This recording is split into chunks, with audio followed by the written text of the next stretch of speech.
ॐ स्थापकाय च धर्मस्य सर्वधर्मस्वरूपिणे अवतारवरिष्ठाय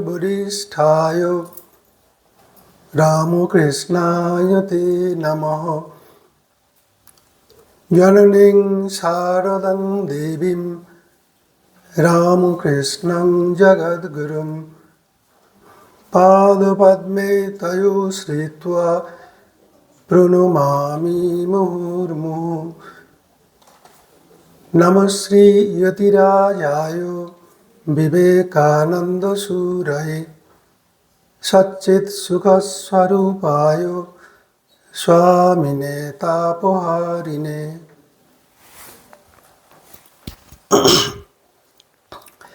ঠাকুরমা স্বামীজি সিস্টার নিবেদিতাকে আমার ভুলুণ্ঠিত শতকোটি প্রণাম। এই আধ্যাত্ম শিবিরের প্রধান উদ্যোক্তা, এই আশ্রম অধ্যক্ষ পূজনীয় মহাদেব আনন্দজি, এই আশ্রমের অ্যাসিস্ট্যান্ট সেক্রেটারি শ্রদ্ধেয় পরানন্দজি মহারাজ, ব্রহ্মচারী তরিকুল মহারাজ, অন্যান্য আশ্রমিক বৃন্দ, নিবেদিতা পাঠচক্রের উদ্যোগী যারা উদ্যোক্তা এবং এখানে উপস্থিত শ্রদ্ধেয় ভক্ত অনুরাগী বৃন্দ, সবাইকে আমার সশ্রদ্ধ নমস্কার, প্রীতি, সম্ভাষণাদি জানাই। আমার বিষয় শ্রীরাম ভক্ত মহাবীর হনুমানের জীবন আলোকে ভক্তি, ইষ্টনিষ্ঠা ও ভক্তির সাধন। এবারের আধ্যাত্মিক শিবিরের থিম হয়েছে ভক্তিযোগ, তারই একটি পার্ট এটি। আমরা জানি ঠাকুর বলছেন ভক্তিযোগ যুগ ধর্ম। কলিতে অন্নগত প্রাণ, সেজন্য ভক্তিযোগী শ্রেষ্ঠ পথ। আমরা জানি যে রামকৃষ্ণ মিশনের যে প্রধান চারটি যোগের সমন্বয়ের কথা বলা হয়েছে, যেটি ভারতবর্ষের ট্র্যাডিশনের একেবারে মর্মকথা, সেই চার যোগ ভক্তি, কর্ম, জ্ঞান আর রাজযোগ, যদিও সবগুলোরই সমন্বিত রূপ যেটা পরিগ্রহ করে সেটাই ভগবানের দিকে আমাদের নিয়ে যায়। তবে ওই নিষ্ঠার কথা বলা হয়েছে, একটিতে যে কোনো একটি যোগে নিষ্ঠা, অহেতুকী ভালোবাসার দরকার। তো প্রথমে শ্রীরাম ভক্ত মহাবীর হনুমানের জীবনের যে প্রধান দিকগুলি খুব সংক্ষেপে, তারপর ইষ্টনিষ্ঠা, তারপরে সাধন এবং ব্যবহার, যেটা আমাদের প্রধান উদ্দেশ্য, কী করে সেগুলোকে আমরা আমাদের প্র্যাকটিসে, আমাদের জীবন যাপনে নিয়ে আসব, সেটাই প্রধান কথা।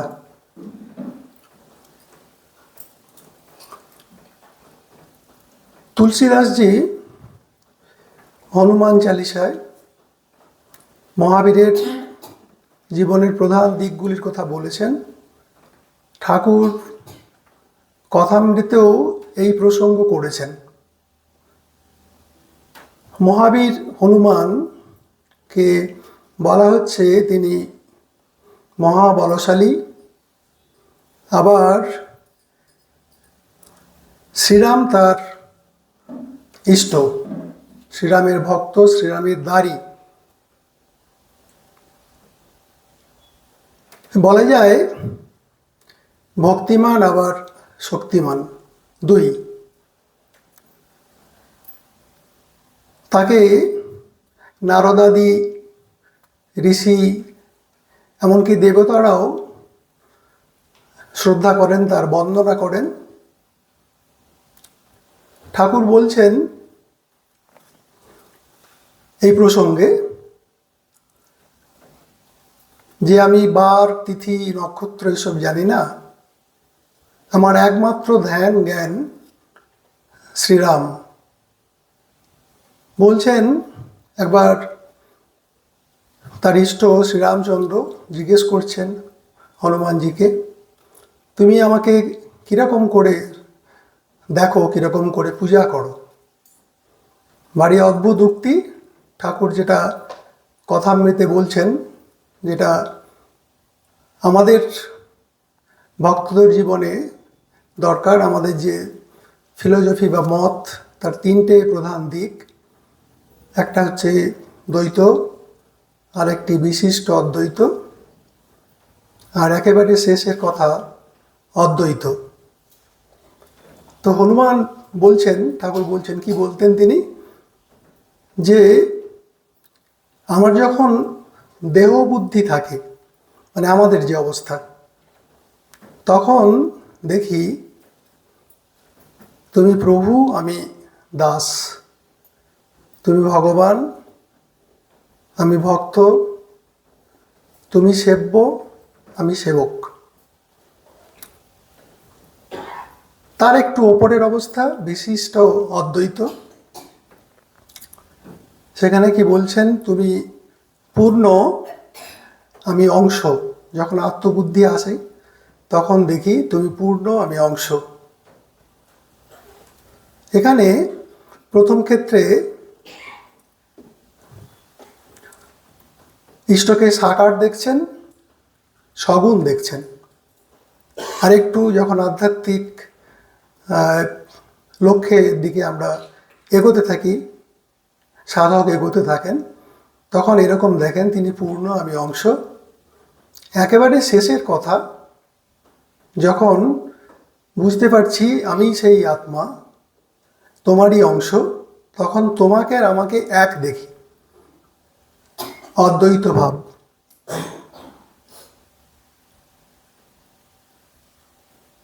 তো আমরা দেখি যে তিনি বলছেন যে তিনি হচ্ছেন রামময় জীবন।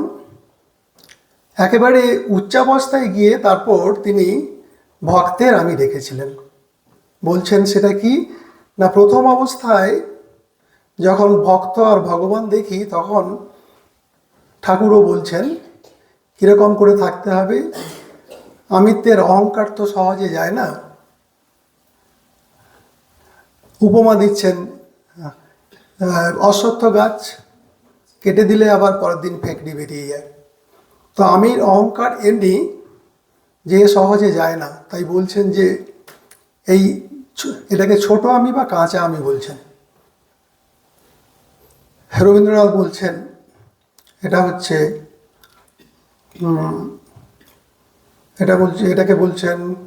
এটাকে ছোট আমি বলছেন রবীন্দ্রনাথ, আর উচ্চাবস্থাকে বলছেন বড় আমি। তো এই অবস্থায় ঠাকুরের উপদেশ, মহাবীর যে অবস্থায় ছিলেন, সমাধি অবস্থায় গিয়ে তারপর দাস আমি ভাব রেখেছিলেন। তো প্রথম সব থেকে ভালো হচ্ছে এই পন্থা, দাস আমি, দাসোহম। আর যখন একেবারে উচ্চাবস্থা, তখন সোহম। দ্বৈত অবস্থায় সোহম আসে না, সেখানে ভালো তুমি প্রভু, আমি দাস, এই ভাব রাখা। দ্বিতীয় প্রসঙ্গ হচ্ছে ইষ্ট নিষ্ঠার কথা হচ্ছে। স্বামীজি খুব সুন্দর বলছেন কমপ্লিট ওয়ার্কসে, ইষ্ট নিষ্ঠা মানে আমার যে ইষ্ট,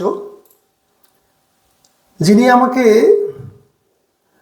জন্ম মৃত্যুর পারে নিয়ে যাবেন, সেদিকে নিয়ে যাবেন, সেই ইষ্ট আমাদের প্রত্যেকেরই ইষ্ট নির্দিষ্ট। ঠাকুর, মা, যেরকমই হোক না কেন, সেইটাতে ঐকান্তিক ভালোবাসা বলা হচ্ছে অব্যভিচারিণী ভক্তি। একমাত্র তোমাকেই চাই, আর কিছু চাই না। নিষ্ঠা ভক্তি। প্রথম অবস্থায় যখন আমরা, আমাদের প্রত্যেকেরই বেশিরভাগেরই নিশ্চয়ই আমরা গুরু মন্ত্র পেয়েছি, প্রথম অবস্থায় ভক্তির যে লোয়ার লেভেল, সেখানে আমরা দেখি যে বৈধি ভক্তির কথা বলা হয়। যেমন বলেছেন গুরু 108 জপ করতে হবে অ্যাটলিস্ট, কমপক্ষে, বেশি তো করতে পারলে খুব ভালো। এতটা সময় ঠাকুর ঘরে থাকার অভ্যাস করতে হবে, ভগবানের নাম করার জন্য চেষ্টা করতে হবে। তো সহজে হয় না। আমি মাঝে মাঝে ভাবি, আমি যদি একদিনের অ্যাকাউন্ট নিই, 24 ঘন্টার অ্যাকাউন্ট করি, তাহলে দেখব বোধহয় 99-এরও বেশি ভাগ কোন দিকে থাকে, যে আমাদের মনটাই ইন্দ্রিয় সুখ, সেন্স প্লেজারের দিকেই থাকে। বাকি হয়তো একটু আধটু হয়। তো সেখানে তার কারণ আছে। তার কারণ হচ্ছে আমাদের যে জীবাত্মা 5টা কোষ দিয়ে ঢাকা থাকে, তো একেবারে বাইরে থেকে অন্নময়, প্রাণময়, তারপর মনোময়, এরকম পরপর রয়েছে, বিজ্ঞানময়, একেবারে শেষে আনন্দময়। তো আমাদের বেশিরভাগ জীবনের বেশিরভাগ জায়গাটা জুড়ে ওই নিচের লেভেল, যেটা অন্নময়, প্রাণময়, এই লেভেল, যেখানে বিষয় চিন্তাটাই হচ্ছে মেজরিটি। সেখান থেকে আমরা হয়তো চেষ্টা করছি মনের লেভেলে ওঠা, মননশীলতার লেভেলে ওঠা, কিন্তু চেষ্টা করতে হবে আরও এগোনোর জন্য। কারণ মনের তো সবসময় দোলাচল থাকে। এখন ভাবছি এইটা করব, পর মুহূর্তে ভাবছি ওইটা করব। কোনোটাতে ভাব স্থায়ী হয় না, যেটাকে বলা হচ্ছে সংকল্প আর বিকল্প। সেই জন্যই বিচারের কথা আসছে। বিচারের মাধ্যমে, বিচার মানে বুদ্ধি, সেটা দিয়ে এই মনের সংকল্প বিকল্প, এই দোলাচলটা কাটবে। আর ওই নিষ্ঠার কথা আসছে, নিষ্ঠাটা হবে। তো যে প্রসঙ্গ বলছিলাম, স্বামীজি কমপ্লিট ওয়ার্কসে যে কথাটা লিখেছেন, ঠাকুর তো খুব সুন্দর সুন্দর উপমা দিয়ে বলতেন, সেরকম একটি উপমা দিয়েছেন যেটা খুব প্রাসঙ্গিক হবে। সেটা হচ্ছে মুক্তা ঝিনুক, সে হচ্ছে স্বাতি নক্ষত্রের জল তার চাই মুক্তা তৈরির জন্য। সমুদ্রের গভীরে থাকে, সেখান থেকে ওপরে উঠে আসে, হাঁ করে থাকে কখন স্বাতি নক্ষত্রের জল এক ফোঁটা পড়বে। অন্য জল সে নেবে না, অন্য জল সে গ্রহণ করবে না। স্বাতি নক্ষত্রের জল যেই পড়ল, অমনি মুক্তা ঝিনুক সমুদ্রের গভীরে ডুব দিল। সেখানে একেবারে মন, প্রাণ, শরীর সব সেই যে স্বাতি নক্ষত্রের জল, তাকে সেখান থেকে মুক্তা তৈরি করবে। এই যে বলছেন না, ঠাকুরও বলছেন, এই গানে রয়েছে, ডুব ডুব ডুব রূপসাগরে আমার মন। সেখানে ওই ভাবটি নিয়ে, যে ভাব আমরা গুরুর কাছ থেকে পেয়েছি, ক্লাস, বিভিন্ন রকম শাস্ত্রের ক্লাস হচ্ছে, সেখান থেকে জেনেছি, বই থেকে পড়েছি, সেই ভাবটিকে একদম পাকা করে ধরে রাখা। কারণ হচ্ছে, যখন আমরা একেবারে প্রবর্তক অবস্থায় থাকি, মানে সাধন জীবনের একেবারে প্রথমের দিকের অবস্থা, তখন এই যে নানা রকম ভাব, কত রকম ধর্ম সম্প্রদায়, কত রকম শাস্ত্র, কত রকম ভাব, সেই ভাবগুলো থেকে কোনটা আমাকে শ্যুট করবে, কোনটা আমি গ্রহণ করব, সেটা বুঝে উঠতে পারি না। সেজন্য প্রথমটা, যেমন বলা হচ্ছে যে গাছটা ছোট থাকলে ঘিরে রাখতে হবে, বেড়া দিয়ে রাখতে হবে, যখন সেটা শক্ত হয়ে যাবে, ঠাকুর বলছেন তখন হাতি বেঁধে দিলেও কিছু হবে না। মানে ভাবটা যখন পাকা হবে, যখন ওইভাবে আমি একেবারে তন্নিষ্ঠ হব, তখন বিভিন্ন ভাব গ্রহণ করতে পারি। সাধারণত আমরা দেখি উদারতার নামে, আমি খুব উদার, আমি সব ভাবকে সত্য বলে মনে করি। স্বামীজি বলেছেন না, ঠাকুরও বলছেন সবগুলোকে সত্য বলে মনে করবে, কাউকে ছোট করে দেখবে না, সব ধর্মই সত্য, সব ধর্মেই মহাপুরুষের জন্ম হয়। তাহলে এত ভাগ কেন? এক একটা ধর্ম সম্প্রদায়ের ভাগ কেন? না, সেই সম্প্রদায়ের যিনি প্রতিষ্ঠাতা তার ভাব নিলে আমার পক্ষে কল্যাণকর হবে। তাহলে প্রথমেই এরকম নানা ভাবের দিকে ছুটলে, ওপর ভাসলে, তাহলে আর মুক্তা তৈরি হবে না। তাই তো গভীরে ডুব দেওয়ার কথা। তো দেখা যাচ্ছে এক একটা ধর্ম সম্প্রদায় এক একটা ভাব নিয়ে থাকে, ভাবের তাদের প্রতিষ্ঠাতাদের থেকে এক একটি ভাব পেয়েছে। কিন্তু আমাদের সৌভাগ্য, আমরা যে ধর্মের অন্তর্ভুক্ত, বৈদিক সনাতন ধর্ম, সেটা পরিষ্কারভাবে বলছেন এরকম উদারতা তার মধ্যে রয়েছে, গভীরতা রয়েছে, প্রসারতা রয়েছে। বলছেন সেই এক ভগবানের তার বিভিন্ন নাম, বিভিন্ন নামে তিনি আসেন, যে মানুষের যেরকমটা শ্যুট করে সেরকমভাবে তিনি দেখেন। যেমন পুরাণে বলছেন যে মহাবীরের সাধনাই ছিল ওইটা, তিনি ভগবানকে রাম রূপে দেখবেন, তাই তিনি রামের দর্শন পেয়েছিলেন, তাই তিনি রামের ভক্ত হয়েছিলেন। সেজন্য প্রথমে হিন্দু ধর্মের কথা হচ্ছিল, সেখানে অনেক পথ দেখানো হয়েছে। ঠাকুর বলছেন না, যত মত তত পথ, অনেক পথ দেখানো হয়েছে। সেই এক ভগবানের কাছে পৌঁছানোর অনেক পথ রয়েছে। অন্য সম্প্রদায়ে যেখানে একটা মাত্র পথের কথা বলা হয়েছে, সব পথেই সেখানে পৌঁছানো যায় যদি ভক্ত একটি পথে নিষ্ঠা করে তার দিকে এগোতে পারে। শেষে তিনি কি দেখবেন এই যে বিভিন্ন সম্প্রদায়, তারা তাদের পথ দিয়ে, সাধনা দিয়ে যেখানে পৌঁছাচ্ছেন, আমরাও সেখানেই পৌঁছাব। তাই নিষ্ঠার এত মূল্য। নিষ্ঠা হচ্ছে সবথেকে বড় সম্পদ। মনে পড়ছে স্বামীজি একবার কাউকে কিছু না বলে বোধহয় বিহারের রাজগীর না কোথাও একটা চলে গেছিলেন। সেখানে কোনো হঠযোগীর সন্ধান পেয়েছিলেন, হঠযোগ শিখতে গেছিলেন। সবাই বলছেন, ঠাকুরের কাছে এসে রিপোর্ট করছেন, নরেনকে খুঁজে পাওয়া যাচ্ছে না, কোথায় গেছে। ঠাকুর তখন মুচকি হাসছেন, অন্তর্যামী তো, এত সহজ নয় সব ধরতে পারেন। বলছেন ও ঠিক আসবে। ফিরে এসে কি বললেন আপনারা সবাই পড়েছেন বোধহয়, আর কোনো মিয়ার কাছে যাব না, রামকৃষ্ণের জুড়ি নেই। আর কি বলছেন, the latest and the most perfect. তাহলে আমরা তার আশ্রয় পেয়েছি, সেই লেটেস্ট অ্যান্ড দ্য মোস্ট পারফেক্টের আশ্রয় পেয়েছি।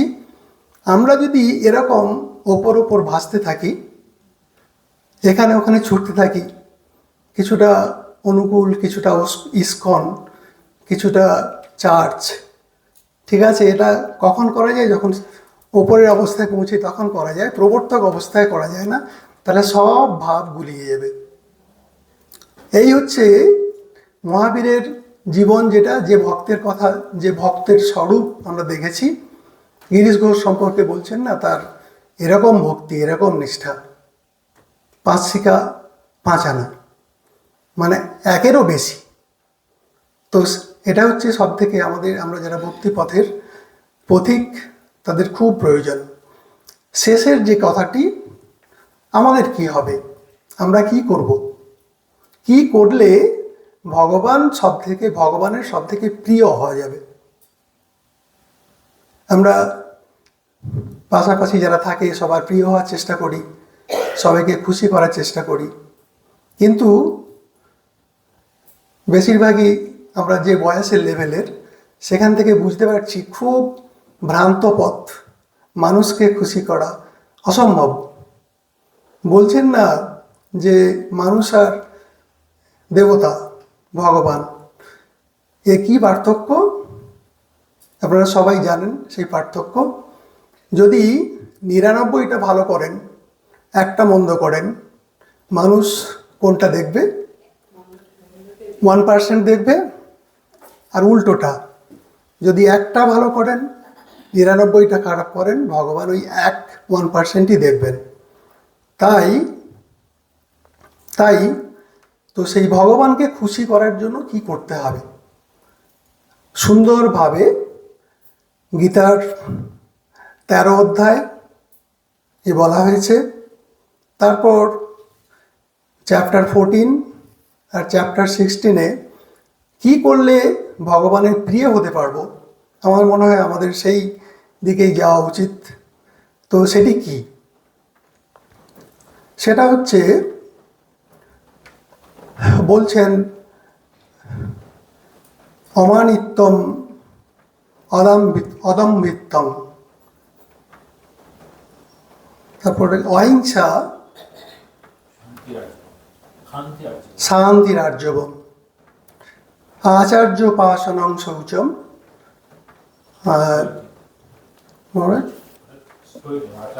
স্থৈর্যম।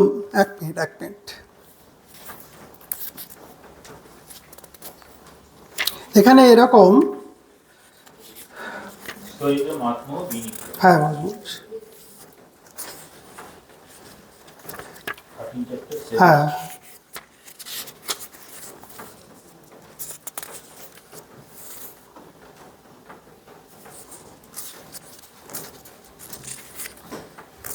পেয়েছ।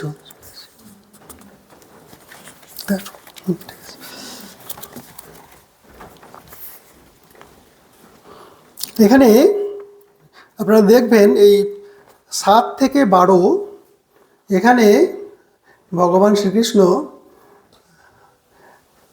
20টা পয়েন্ট বলেছেন। প্রচুর অপশান আছে আর কি। 20টা পয়েন্ট বলছেন, যেটা হচ্ছে আমাদের সাধনের মূল অভ্যাসে, সাধনের মূল অভ্যাসে সেটাকে নিয়ে আসতে হবে। অমানিত্যম অদম্মিত্বম, অহিংসা শান্তি আর্জবম, আচার্যোপাসনং শৌচম, স্থৈর্যম আত্মবিনিগ্রহ। আর একটা ইন্দ্রিয়ার্থেষু বৈরাগ্যম, অনহংকার এবচ, জন্ম মৃত্যু জরা ব্যাধি দুঃখ দোষানুদর্শনম। তাহলে কি অনুশীলন? এক হচ্ছে অমানিত্যম, অদম্ভিত্তম। আমরা মানের জন্য আমাদের পজিশান আমাদের খুব টানে। পজিশান সংসারে, সমাজে সবাই ভালো বলবে, বড় বলবে, গ্রেট ম্যান বলবে। তো এটা একটা আমাদের খুব আকর্ষণের বিষয়। আর একটা হচ্ছে দাম্ভিকতা। আর শান্তি আর্জবম, সরলতা, ক্ষমা, আচার্য সেবা, শৌচং, স্থৈর্য আর আত্মবিনিগ্রহ। এরকম অনেকগুলো কথা বলেছেন। ইন্দ্রিয় সুখের প্রতি বৈরাগ্য, অনহংকার, এগুলো দৈবী সম্পদ বিভাগ যোগ ওখানেও বলা হয়েছে এই কথাগুলো। আর জন্ম মৃত্যু জরা ব্যাধি, এর জন্য যে দুঃখ, সেটা দোষযুক্ত। কেন? তার কারণ হচ্ছে এই যে বিষয়গুলো, জন্ম মৃত্যু জরা দুঃখ, এটা তো আসতেই থাকে। জন্ম মৃত্যুর চক্রে আমরা আবর্তিত হই।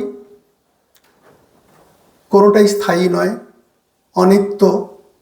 তো অনিত্য বিষয় দোষযুক্ত আর অসুখকর। আরেক জায়গায় বলছেন অনিত্যম অসুখম প্রাপ্য ভজস্বমম।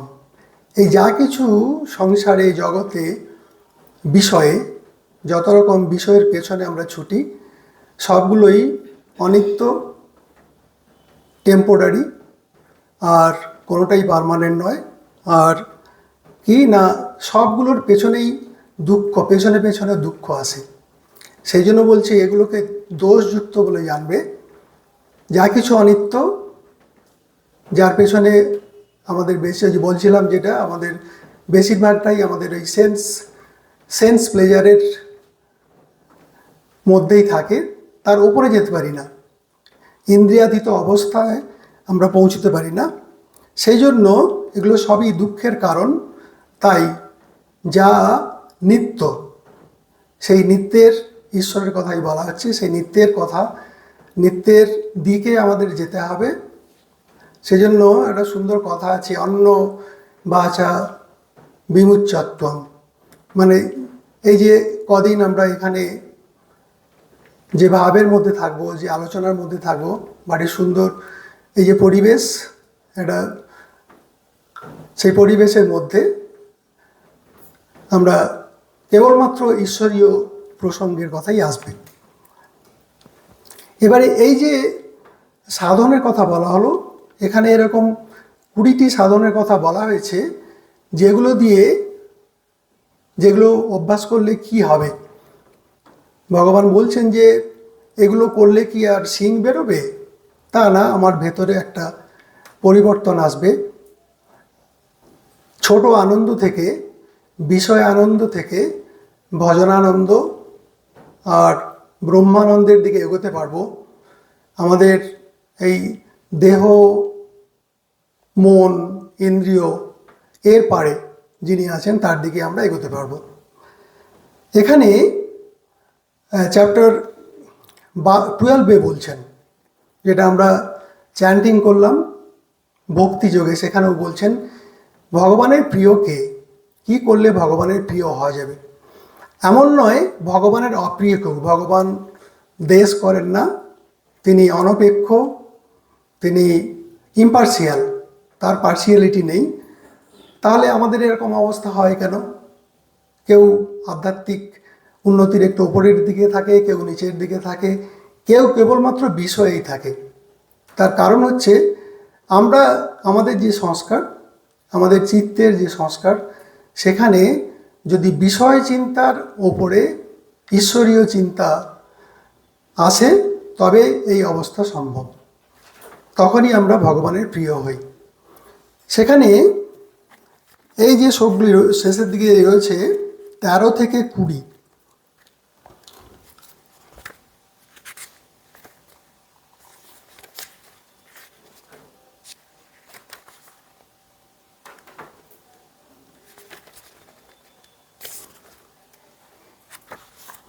এইটাতে ভক্তিযোগ কত, কোন চ্যাপ্টার? 12? 12 তো নেই। আচ্ছা, ঠিক আছে। হ্যাঁ, এখানে আছে। অদ্বেষ্টা সর্বভূতানাং মৈত্র করুণ এব চ নির্মমো নিরহংকারো সম দুঃখ সুখক্ষমী সন্তুষ্ট সততং যোগী যথাত্মা দৃঢ় নিশ্চয় ময়্যর্পিত মনোবুদ্ধি ইয়মদ ভক্ত সমে প্রিয়। এই যে ভগবানের প্রিয় হওয়ার জন্য কি করতে হবে, কোন কোন ফ্যাকাল্টিকে আমরা উন্নত করার চেষ্টা করব, বিষয় থেকে ঈশ্বরের দিকে নিয়ে যাব, এই লক্ষণগুলো দেখলে বোঝা যায়। প্রথম কথা বলা হচ্ছে সর্বজীবে দেশহীনতা। দেশ হিংসার লেশ মাত্র থাকবে না। হিংসা শুধু বাইরে না, মনেও থাকবে না। মানে 100% অহিংস। অদ্বেষ্টা, মৈত্রী, বন্ধুত্বপূর্ণ ব্যবহার। এই জায়গাটা বলা হচ্ছে যে আমি আমার সমান লেভেলের মানুষ যারা, তাদের সঙ্গে বন্ধুত্বপূর্ণ, আমার থেকে একটু যারা উপরে, তাদের জন্য একটু পরশ্রী কাতরতা আসে, একটু হিংসা হয়, তাদেরকে শ্রদ্ধার চোখে দেখব। নিচের দিকে যারা, আমার নিচের লেভেলে যারা, তাদেরকেও এরকম তাদের সঙ্গে মৈত্রীপূর্ণ আচরণ করব। এই 1, 2 সব থেকে বড় কথা যে আমি নিয়ে কথা হচ্ছিল, এই মহাবীরের আমি লেশ মাত্র ছিল না। বলছেন না যে যদি আমি সুতোতে ফেঁসো লেশ মাত্র থাকে, সূচের ভেতর দিয়ে গলবে না, সেরকম একেবারেই আমিত্ব থাকবে না। এখানে নির্মম মানে নিষ্ঠুর নয়, নির্মম মানে আমি আমার এই বোধ নেই, সেরকম অহংকার শূন্য। সুখ দুঃখে একই অনুভূতি, খুব কষ্টকর, খুব কঠিন কাজ, সুখ দুঃখে একই রকম। দ্বিতীয়ত সন্তোষের কথা বলা হয়েছে। মা যে কথা বলেছেন, যে অবস্থায় আছি ভগবানই সেই অবস্থায় রেখেছেন। সেই অবস্থায় এটা একটা পরীক্ষা, তার লীলা। এই যে পরিতোষদা আলোচনা করছিলেন, তারই লীলা, দুষ্ট লোক কেন করেছেন তার লীলা। আমাদের তিনি যে অবস্থায় রেখেছেন সেটা আমাদের কল্যাণের জন্য। আমরা সেই অবস্থাটাই সন্তুষ্ট থাকার চেষ্টা করব। সব থেকে বড় গুণ, এর থেকে বড় সম্পদ আর কিছু নেই। মা বলছেন সন্তোষের সমান সমান ধন নেই, সন্তোষের সমান ধন নেই। ঠিক আছে, সন্তোষ বিষয় নিয়ে থাকলে সন্তোষ আর আসে না, ও আমাদের ছোটাতেই থাকে। যথাত্মা দৃঢ় নিশ্চয়, যে নিষ্ঠার কথা হচ্ছে একেবারে যেটা ধরবো সেটাকে একদম পাকা করে ধরতে হবে, না হলে এই যাওয়া আসার কোনোদিন শেষ হবে না। আর বলছেন ময়্যর্পিত মনো বুদ্ধি, মন প্রাণ সব আমাতে দিয়েছেন। তার মানে এই নয় তাকে মন প্রাণ দিলে আমাদের আর সব কিছুই থাকবে না, বিষয় আশয় ব্যাংক ব্যালেন্স কিচ্ছু থাকবে না, সবই যা আসার থাকবে, যা থাকার থাকবে। সেই অবস্থাতে এই সংসারের কেল্লার ভেতর দিয়ে যুদ্ধটা করতে হবে। কেল্লার ভেতর থেকে যুদ্ধ করা সহজ বলছেন, সেই জন্যই এই একটা প্র্যাকটিস, ময়্যর্পিত মনোবুদ্ধি। যেমন আমরা দেখি মায়ের জীবন রামকৃষ্ণময়, ঠিক আছে, স্বামীজি ওই গানে আছে যে রামকৃষ্ণময়, আর কিছু নেই। আর আরেকটি এই প্রসঙ্গটা বলে শেষ করবো, সেটা হচ্ছে এই শ্লোকটা 15 নম্বর। একটা সুন্দর আলোচনা শুনছিলাম।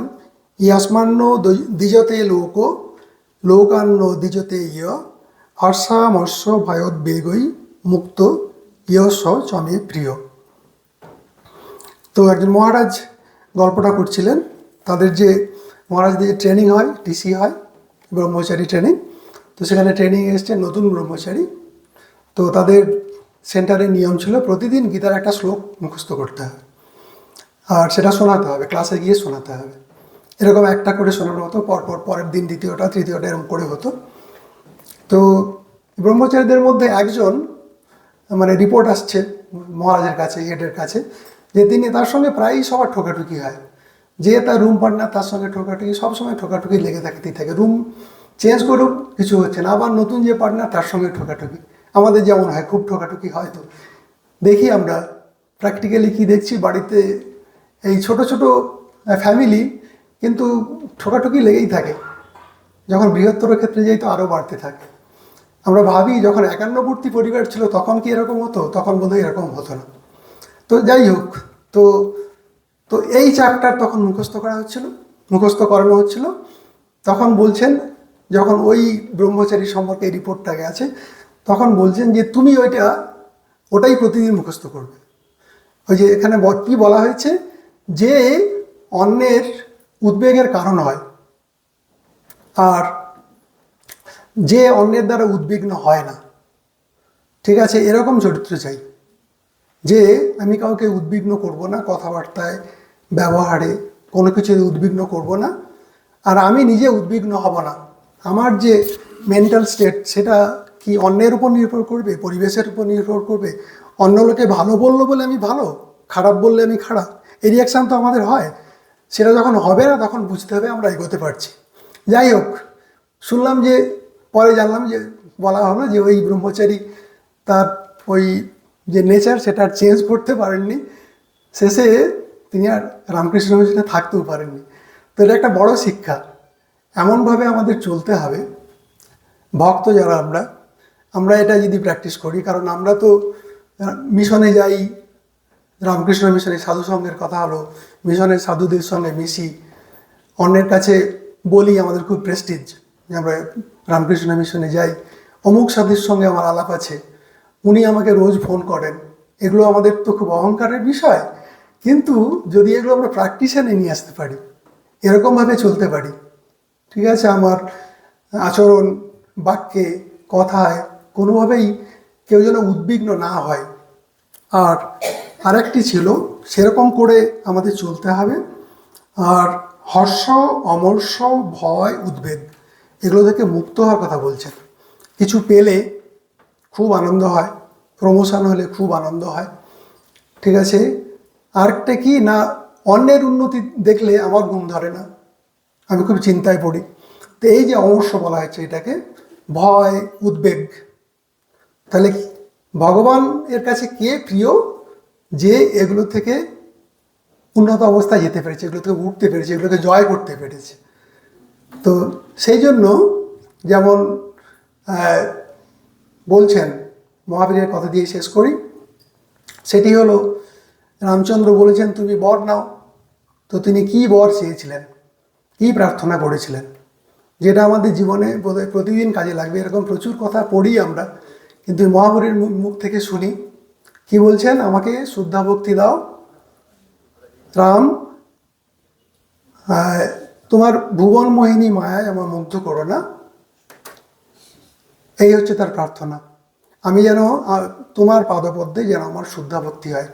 যেমন করে ঠাকুরও বলছিলেন না, আমার সব নিয়ে নাও, সত্য দিতে পারেননি, সব দিয়েছেন, ধর্ম নাও, অধর্ম নাও, সূচি নাও, অসুচি নাও, শুদ্ধা ভক্তি দাও, সত্য রেখেছিলেন।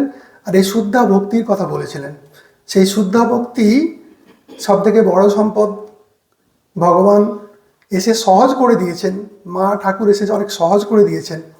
তারপরেও যদি এত সহজ পথে সেখানে পৌঁছানো যায়, তাকে যদি আমরা গ্রহণ করতে না পারি, তাহলে ওই প্রবর্তকের অবস্থা, আমরা একবার এখানে ভাবছি, একবার ওখানে ছুটছি, বিষয়ে কাম কাঞ্চনে ডুবে আছি।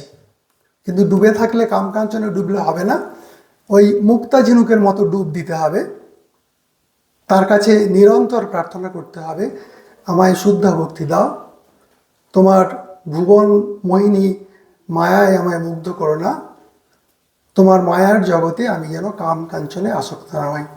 ভগবান, ঠাকুর, মা, স্বামীজি, নিবেদিতা কাছে আমাদের এই প্রার্থনা। ধন্যবাদ।